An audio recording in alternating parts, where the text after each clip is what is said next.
Hello mga kaibigan, mga kapatid sa pananampalataya, gayon din sa mga kapatid na listeners and viewers ng ating programa. Ang ating pong pag-aaralan ngayon ay ang Word of God, Word of Elohim, na kung saan ang lahat na pamantayan ng turo at aral ay dito nanggagaling. Dahil ito po ang basihan ng lahat ng protestante bilang tamang pananampalataya. Sa umaga pong ito, September 28, Huwebes po ngayon, tayo po ay mag-aaral ng salita ng ating Elohim. Sapagkat marami ang relihiyon na gumagamit ng banal na kasulatan na hinahaluan ng kani-kanilang mga sariling teorya o pag-aaral o mga sariling pagpapaliwanag, na kung saan ang pananampalataya natin ay kinakailangan nakabase lamang sa banal na kasulatan na pinaniniwalaan ng lahat na siyang salita ng Diyos. Ito po ang ating pag-aaralan ngayong umaga. Ang salita ng Elohim. Bago ang lahat, tayo po ay manalangin. Mapagpala po naming Ama na makapangyarihan po sa lahat. Ikaw po ang Elohim ng aming mga magulang Abraham, ama ng pananampalataya, Jacob and Isaac. Kami po ay iyong mga anak sa pananampalataya. Nawa po Ama, kami po Ama ay iyong gabayan ng iyong banal na Espiritu upang kami ay matuto na ng tamang pag-unawa sa pamamagitan ng iyong pong banal na Espiritu. Ngayong umaga, pagpalain po ang mga listeners and viewers ng aming pong multimedia program upang sa ganoon sa pamamagitan nito, kami po ay makinabang ng iyong pong mga banal na salita. Magbinbisyo ang aming buhay tungkol sa buhay na walang hanggan na iyong ipinangako sa pamamagitan ng iyong anak na si Rabbi Yeshua, the Messiah, the great Elohim, the name above and every names. Hallelujah. Ngayon pong umaga, pag-aaralan po natin kung paano natin paniniwalaan ang salita ng Diyos o ang salita sa Hebrew Elohim. Atin pong matutuklasan ang katuruan ng banal na kasulatan sa ikalawang Pedro, kung paano isinulat ang banal na kasulatan. Sa sulat ni Apostol Pedro sa ikalawang Pedro kapitulo 1, magsisimula ito sa 20. Ang sabi dito, na maalaman mo ito, na alinmang hula ng kasulatan ay hindi nagbuhat sa pagpapaliwanag ng tao, sapagkat hindi sa kalooban ng tao dumating ang hula kailanman, kundi ang mga tao ay nagsalita buhat sa Diyos na nangaudyukan ng banal na Espiritu Santo. Mga kaibigan, ang salita ng Elohim na ating pinaniniwalaan ngayon ay isinulat ng mga napiling tao ng Elohim. Napiling tao na sila ay ginagabayan ng banal na Espiritu. Sinasabi ng banal na kasulatan, for the prophecy came not in the old time by the will of man, but holy men of God speak as they were moved by the Holy Spirit.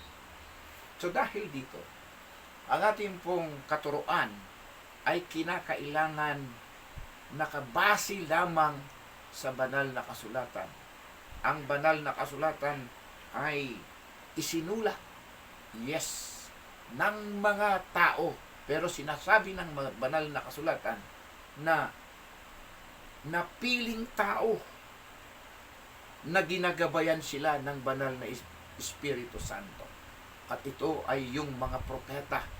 In the Old Testament, sila ay mga napili na propeta upang sila'y sumulat ng kanyang mga banal na salita.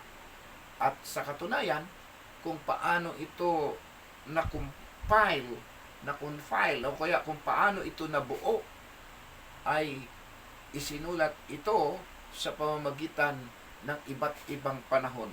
Tunghayan po natin ang Hebreo chapter 1 verse 1 and 2. Kung babasahin po natin ang sulat ni Apostol Pablo sa mga taga-Hebreo, ganito po ang pagkasabi sa Hebreo kapitulo 1 versikulo 1. Ang Elohim na nagsalita ng unang panahon sa iba't ibang paraan sa pamamagitan ng mga propeta. Ano daw po ang sabi? Sa iba't ibang paraan. Nakipag-usap ang Diyos. Nagsalita ang Elohim sa pamamagitan ng panaginip, dreams, sa pamamagitan ng vision. Kanino daw? Sa pamamagitan ng mga propeta. Ito na nga po, si Moses, si Isaias, si Daniel, si Jeremiah, sila po yung mga propeta na sumulat ng banal na kasulatan, at marami pang iba na mga propeta, mga napiling propeta ng Elohim upang isulat ang kanyang mga salita. Sa verse 2 ay nagsalita sa atin sa mga huling araw na ito sa pamamagitan ng kanyang anak na siyang itinalaga na tagapagmana ng lahat ng mga bagay, na sa pamamagitan naman niya'y ginawa ang sanglibutan. So dito natin malalaman sa huling araw na ito, after 2,000 years, approximately, dumating ang Messiah in the Old Testament. Pagkatapos na isinulat ng mga propeta ang kanyang sulat, ay dumating naman ang Messiah upang magpahayag sa atin ng mga salita ng Elohim. Kung atin pong minsan meron pong mga tao na dinadagdagan ang salita ng Elohim, kaya po ito ay tinawag na salita ng Diyos.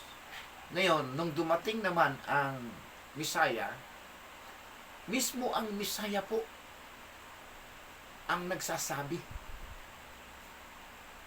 na lahat ng mga kasulatan ay mangyayari sa anak ng tao.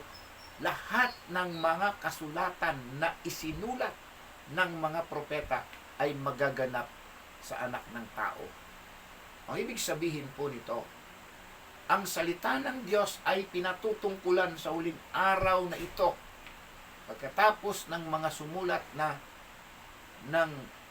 mga propeta, ay si Yahshua ang pinatutungkulan, o si Kristo na ating nakilala. Now, kung saan hindi ito tunay na pangalan ang Kristo. Ngayon, tingnan po natin ang Lucas.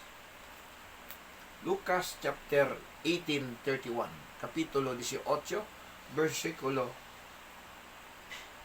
31. Ang sabi po dito sa Lucas, basahin po natin ang Lucas sa 18. Kung meron po tayong mga banal na kasulatan, atin pong tunghayan ang mga salita ng ating Elohim. Sabi sa Lucas, na sinulat ng mga apostol. Dito sa 18:31, at sinama niya ng bukod ang 12 sa kanila. At sinabi, narito, nagsisiahon tayo sa Jerusalem, at ang lahat ng mga bagay na isinulat ng mga propeta ay magaganap sa anak ng tao. So meaning mga kapatid, yung mga propeta na sumulat ng mga salita ng Diyos o Elohim sa Hebreo, sumulat sila patungkol sa Misaya. Kaya ang salita ng Elohim na isinulat ng mga propeta, ang katuparan po ay ang Misaya. Kung gaano kahalaga ang Word of Elohim sa buhay ng tao, dapat natin po itong kilalanin bilang isang aral o katuruan na nagmumula sa Diyos, na sinulat ng mga propeta. Meron pong ibang relihiyon, katulad po ng mga Seventh-day Adventist, pinapatunayan po ng kanilang propeta na sinasabi nilang propeta na si Ellen G. White. Ang kahalagahan ng Biblia bilang pamantayan ng lahat ng turo at aral. Sa The Great Controversy na kanyang sinulat, ito po ang sulat na The Great Controversy. Pinapatunayan niya na ang salita ng Diyos o Elohim ay isang pamantayan ng lahat ng turo at aral. Akin pong babasahin ang kanyang sulat. Ang sabi po dito, "But God will have a people upon the earth to maintain the Bible, and the Bible only, as the standard of all doctrines and the basis of all reform." Tingnan po natin sa kanyang sulat. Ang pamantayan ng turo at aral o doktrina ay ang banal na kasulatan. Subalit, ang kanilang aral ay may halo na mga sariling interpretasyon ng mga theologians. Number 1 na rin dyan si Ellen G. White, na although sinasabi niya na but God will have a people to maintain the Bible, and the Bible only, yung salitang only, walang iba. Sasabi pa ng Protestant, sola scriptura, sapagkat ang pananampalataya na totoo at tunay ay nanggagaling sa salita ng Diyos. Kaya sila'y naniniwala as a Protestant. Ang Protestant po ay nangahawak sa banal na kasulatan at banal na kasulatan lamang bilang lahat, pamantayan ng lahat ng turo at aral. Kaya nga sinasabi niya, the opinion of ni Ellen G. White, the opinion of learned men, the deduction of science, the creed of or decision of ecclesiastical authority must be subject to the authority of the scriptures.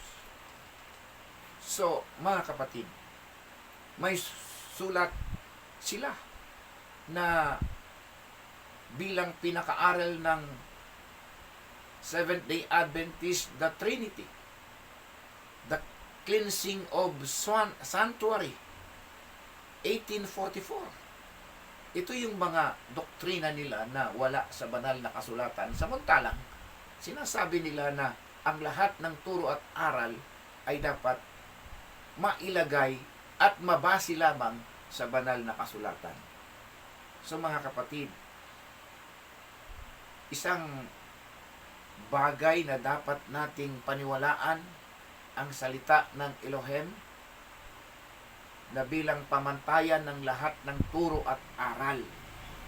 So for example na lang po, sinasabi po ng ating pong propeta na sa Isaias, ang salita ng Diyos, kung ating pong babasahin, ay mananatili kailanman. Isaias 40, basahin po natin.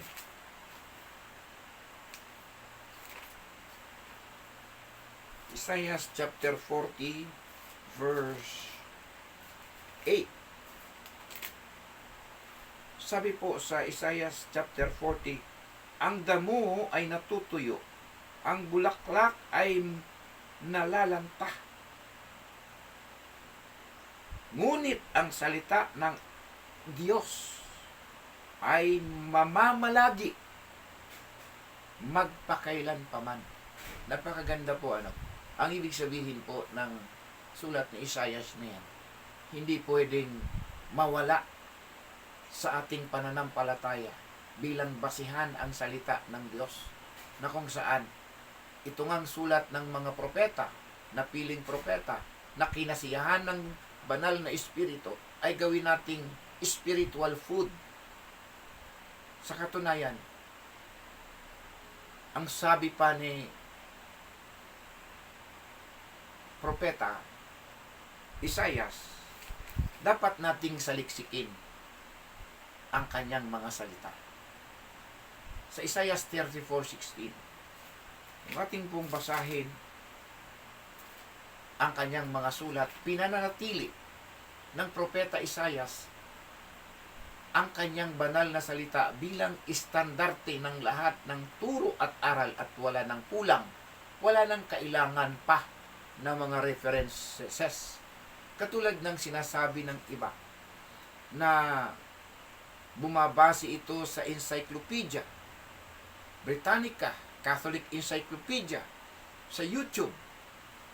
Ito po yung pananampalataya na pinahaluan ng interpretasyon ng tao. Tingnan po natin ang sulat ni Isaiah, Isaiah 34 verse 16.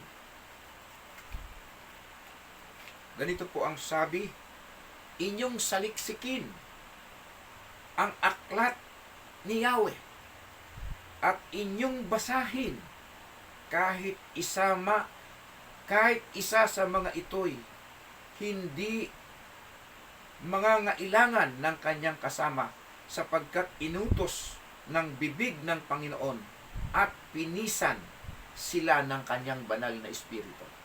So mga kapatid, tingnan po natin ang sulat ni Isaiah.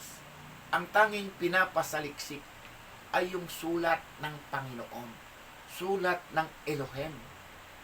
Inyong saliksikin at basahin ang sulat ng ating Elohim Yahweh, na kung saan si Yahweh na Elohim ng Israel ay kinilala ng Israel as a living God. So dahil dito, ang pinasasaliksik lang ni Isaiah ay ang salita ng ating Elohim. May mga tao pa kasing darating na alam ng propeta, dahil po ang propeta ay nakakaalam ng mga bagay na darating, yung future, alam nila, sapagkat may vision sila kung ano yung mangyayari sa huling wakas. Kaya alam nila na may mga taong gagamit ng YouTube bilang basihan ng kanilang pananampalataya. Wala pa man YouTube nung araw, pero alam nila yung future na darating, na yung mga sulat na ibang libro na katulad ng Britannica Encyclopedia, Americana Encyclopedia, Catholic Encyclopedia, World History, pwedeng basihan ng pananampalataya ng tao. Subalit, hindi po ganon ang katuruan ng salita ng Elohim. Maski ang lahat ng mga protestante ay nagsasaad ng katotohanan na ang salita ng Elohim ay kinakailangang manatili. Kung babasahin po natin ang sulat ni Juan, Apostol Juan, sumulat po si Apostol Juan ng katulad din ng sinabi ni Isaias. Halos magkahawig sila. Sabi po rito sa Juan Kapitulo 5, talatang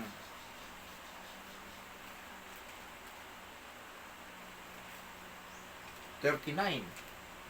Sabi po ganito, kung iyo pong saliksikin ang inyong mga banal na kasulatan, saliksikin ninyo ang mga kasulatan sapagkat iniisip ninyo na sa mga yaon ay mayroon kayong buhay na walang hanggan.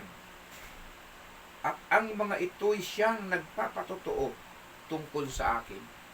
Ito po'y lingwahe o salita ni Rabbi Yeshua, ng Misaya, na sa Kristiyano ay nakilalang Jesucristo. Sulat po ito ni Juan. Ngunit salita po ito ni Yeshua Misaya. Ang sabi ay saliksikin ninyo. Search the scripture, ang mga kasulatan, sapagkat iniisip ninyo na meron kayong buhay na walang hanggan at ito ang mga nagpapatotoo tungkol sa akin. Katulad din po ito ng sulat ni Isaias. Ang sinasabi, inyong saliksikin at basahin ang sulat ni Yahweh. So, hindi po nagkakakontra na itinataas po ang banal na kasulatan o salita ng Diyos na sasaliksikin ng tao bilang pamantayan ng lahat ng turo at aral, ang Word of God. Ngayon, mga kapatid, yan po ang katuruan ng mga propeta at mga apostol. Katuruan po ng mga propeta, katulad ng propetang Haring David.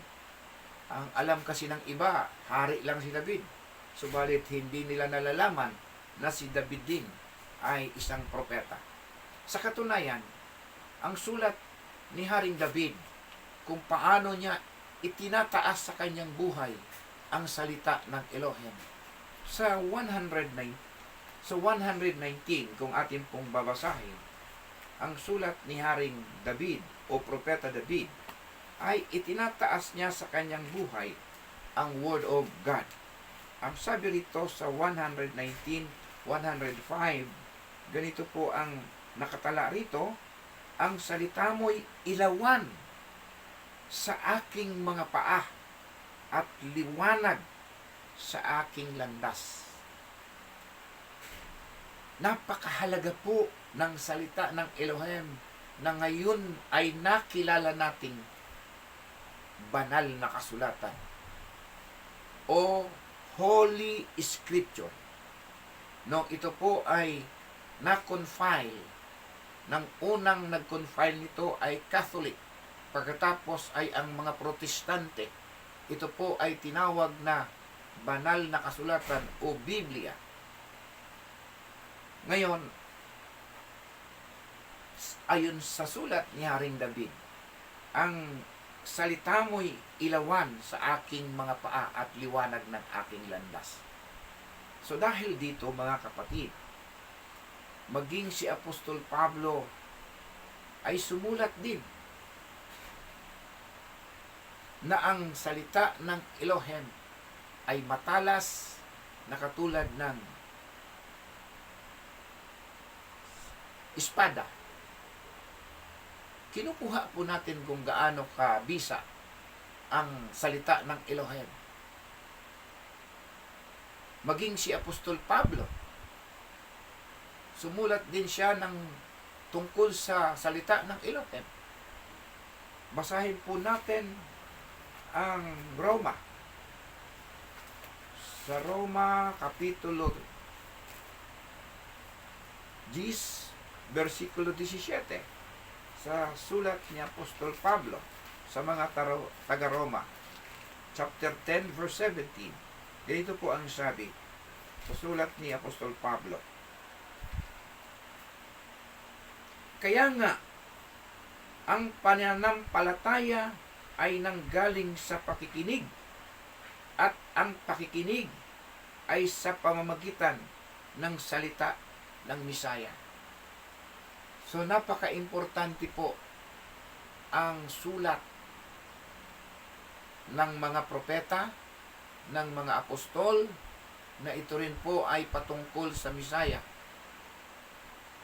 Faith cometh by hearing, and hearing by the word of Misaya. Kaya, bilang isang mananampalataya ng Elohim, ang tanging basihan po ng ating pananampalataya ay ang banal na kasulatan, sapagkat mula sa pagkasanggol, ang banal na kasulatan ay mapapakinabangan din naman sa pagsansala, sa pagsaway, sa ikatututo ng tao ng Elohim ayon sa kanyang katwiran. Ito pong sulat ni Apostol Pablo kay Timothy sa ikalawang Timoteo, Kapitulo 3, versikulo 15. Ganito po ang sabi sa ikalawang Timothy o Timoteo. 3:15. Ang sabi po rito sa ikalawang Timothy,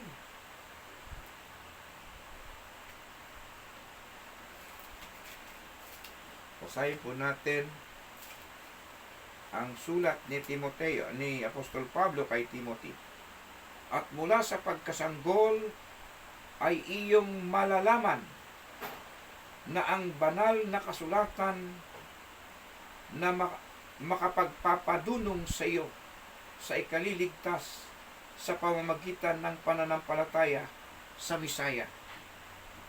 Ang lahat ng mga kasulatan na kinasiyahan ng Diyos ay mapapakinabangan din naman sa pagtuturo, sa pagsansala, sa pagsaway, sa ikatututo na nasa katwiran.